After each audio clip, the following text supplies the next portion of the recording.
Hi, I'm Roman Spond, owner and founder of Inner Strength Studios in Watertown and West Roxbury.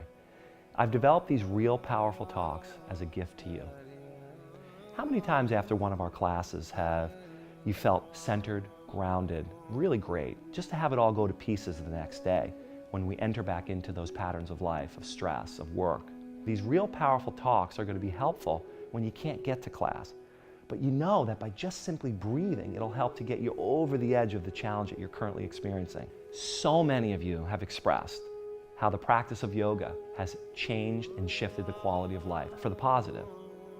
I'm here to tell you it's not just because of the physical work you do, but it's because of three basic points.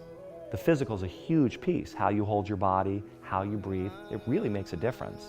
What you focus on and the meaning that you make of life's events, that's what really shifts.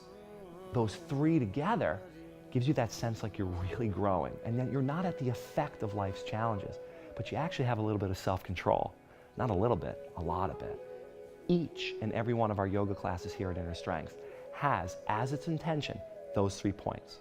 We begin by posturing your physical body and turning your attention away from the grand scheme in the mind and onto your physical body and into your breath. We focus your attention. And in that moment, you realize that you do have focus, you are aware, and that you actually can focus it.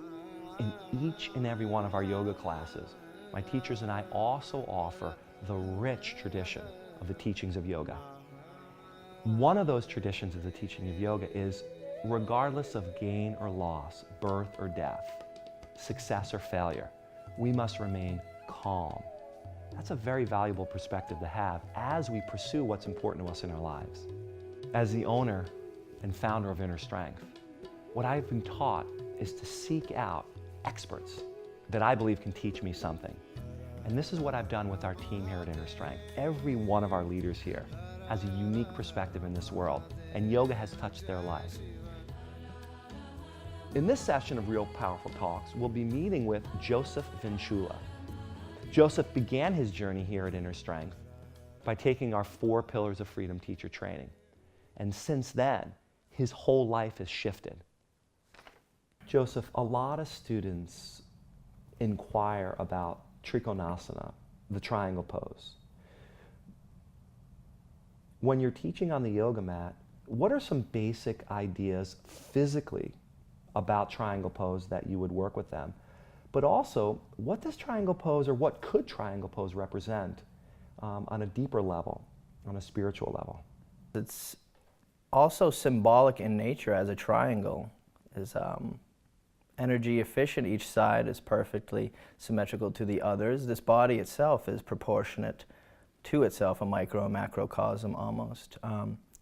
You know, there's the mind, there's the body, and there's the spirit, the essence, the trifecta there. There's like a chariot, which is represented as the body, the horse which guides that body, and there's also the driver in the background of that awareness.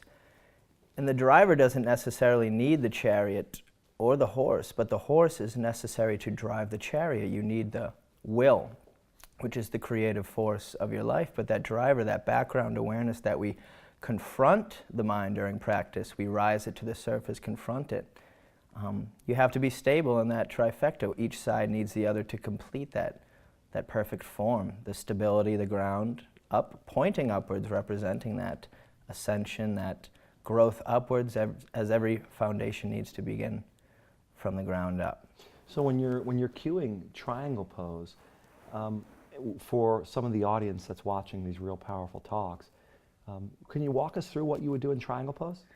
Yes, I would have you 45-degree angle the back foot, and typically a little tendency we have is not to really kick it back that far, but typically you want to have it so the inward thigh spiraling there, and then that transitions the energy into the front foot, and we also have a tendency to bring more power into the toes when you should basically have the padding of that foot so you can lift the toes even, if not. And I've been guilty of it before. Sometimes we want to rest in that right leg and hyperextend it, but the power begins when you engage the back of that knee, and then you can, if you want to take it deeper, lift that top arm and the bottom arm, and you really engage the core muscles.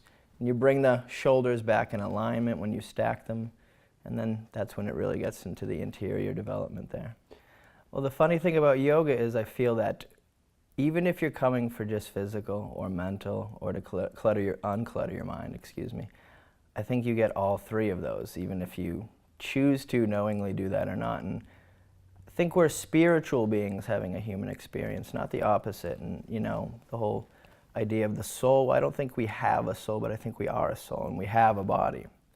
So we use the body as a platform and an instrument through the senses of experience, through the spiritual arena that you call life. And there are ups and downs, and they're inevitable. And yoga helps by seemingly seeking the discomfort to make the outside inevitable sufferings and discomforts a little easier to deal with as they come.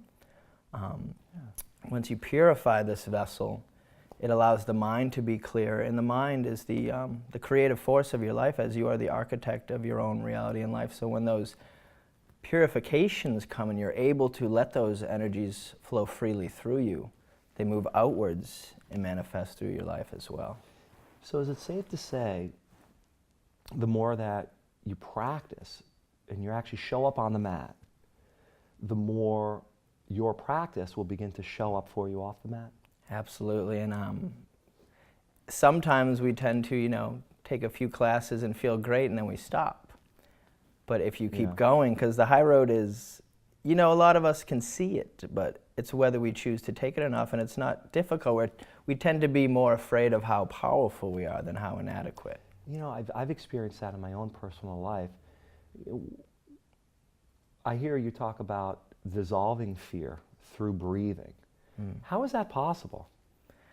Well, see, darkness isn't the opposite of light, but it's the absence of light. So when you look inside, you may not like what you're seeing because we've all faced traumas and fears, but to face those things, realize that every moment and every emotion, everything is illusory in the fact that it passes by.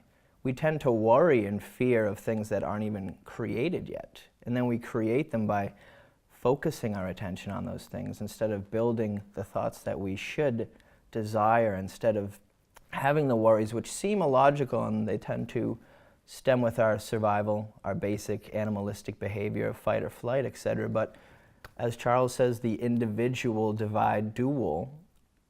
You can either be the most animalistic or the most divine in your choice through choosing. And usually it's the choice that people are afraid of, the detachment from their old habits and selves. But that's why Eastern philosophy focuses so much on attachment, and realizing the illusion and the nature of the attachment is what holds us back at times from taking the step to go towards that road. You know, when I listen to you talk, it just brings me back to those moments when I'm on the mat and you're guiding me through this internal experience. What really stood out in what you just said was your focus. And I know that what we focus on, we feel. How can your focus in the world outside of your yoga mat, in your everyday life, your relationships, your profession, etc., how can your focus shift just by focusing your attention on your breath on the yoga mat? Well, the experiment I like to take part in class is actually I'll take them into warrior and I'll have them close their eyes and focus on their back finger instead of the one they're looking towards. And you can feel a shift in the energy simply by focusing your attention. And I tell them that it's not just within the body that this shift occurs. If you focus on your thoughts and you have that streamline of consciousness, magic doesn't mean hocus pocus, pulling a rabbit out of hats. It's when you can take a thought and materialize it into your life, realizing that you are the architect, the director of your own experience here. Yeah. So when you're at those moments, confronting and bypassing those things as they arise to the mind, you can begin to use that horse of the chariot, as I was speaking to, as a guiding, creating force, with the driver passing through the mind's efforts to take you out of the challenge, using the Agni, the heat, to burn it away in that alchemical process of fanning those inner flames and then creating something brand new. It's very interesting. I think that the physical body is conditioned at a very high level, and your focus is also being conditioned. One of the main reasons for these real powerful talks is to help the listener or the watcher or the person watching this video right now realize that they have the power to really focus their attention. not only to focus their attention, but to make the most positive meaning out of what's happening in life. You've shared with me a few pivotal changes in your life. Without getting too specific, what brought you to those points? It's like a guiding force within you to realize just what potential you have, potency. Realizing that the infinite is achievable, that there aren't barriers or perimeters holding you back from really manifesting anything. And when you realize that the things you may be stuck in, the cyclical nature of habitual behaviors, and the things you've been taught that may not even function or resonate with you any longer, then why would you not want to take the challenge of life and mastering your own life when you know it's a little more difficult? And it's a lot easier. That's why we tend to take those distractions and those other routes out. Basically, because I'm on the yoga mat, you're on the yoga mat with us, you're studying yoga with us, you're able to talk to the experience on the yoga mat and make that connection with the experience out in the world. And that has a residue that stays with the student afterwards. Absolutely. Because I have to come from a place of authenticity, or else I would just be lying to myself. And I feel that when you illuminate someone else's path, you see yours more clearly. So coming here, being able to facilitate change in others, as they're facilitating it in themselves, they're changing me. Because as we are all one, pretty much, a one consciousness experiencing itself subjectively, all reflections of one another. When you heal someone else, you're healing yourself. You're healing the whole, and you're facilitating change within them, which innately will exponentially help others as they go back out in the room, carrying that space they have forged in their practice and doing the real work on the real battlefield. You come into warriors, you're confronted by yourself in battle, and then you have more inventory, more tools to face the real challenges of life without, confronting them in such a harsh way. It's really interesting when you talk about healing yourself. I've run up to some challenge with a lot of students saying, well, doesn't help if you're healing yourself, does that presuppose that I'm ill or I'm broken? What would you say to a student that may have that thought in their mind when they're listening or viewing these real powerful talks? When you say that you're healing yourself, and they may think that there's something wrong. I mean, where is the paradox, I guess, around that word?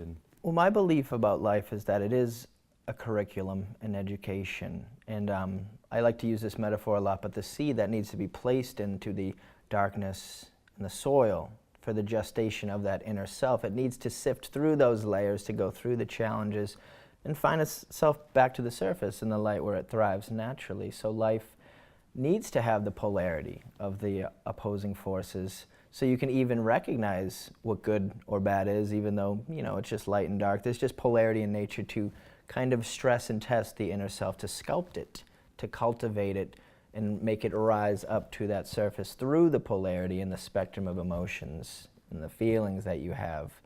Because without one, you wouldn't have the other. You wouldn't even be able to recognize it. So those challenges in life that we tend to either divert or not face are the ones that usually we need to face the deepest.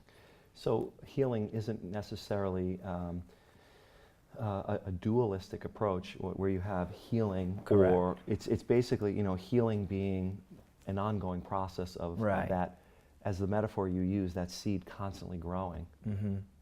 Yeah, interesting. It's like as Charles has said before, the higher you climb that ladder, the more it will sway. And I tend to say, the better the view. But people tend to think the stronger you get, the less obstacles you may have to face, the less tests. But it's kind of opposing, because the more you can handle, the more that you will be given, but the more you'll also receive. The more you give, the more you actually receive in return. So, all of those things that you're saying right now, and excuse me for interjecting here, I have so much coming up that I want to share with the viewers. And basically what I hear you saying in class, what all of our leaders at Inner Strength offer, are these different perspectives. Not everyone looks at, just as you said, Charles Barone talks about, the higher you go on the ladder, the more it sways. But you said, well, the higher I go, the better perspective. Not one perspective is to be adopted from all, but How is adopting new perspectives constantly helping a student off the yoga mat in life? Well, the only thing constant in this universe, if you will, is change. I mean, I can barely believe where I'm at compared to where I was years ago. I'm sure most people, but ascending is something natural in life. I mean, we have a different body every 7 years, you know, for instance. So you're always going to need to grow. You're never going to be in a stagnant area. You're never going to be perfect in utopia. You know, people set goals, but then when we reach them, you know, people may not feel fulfilled. They have to be grateful for the moments that they're in, to be alive, to enjoy it, not to set, let's say, you can set goals, but I wouldn't say to just want to get to a place where there's this lull and you're good to go. I mean, life is to be lived every moment, not just to achieve something and then rest, you know.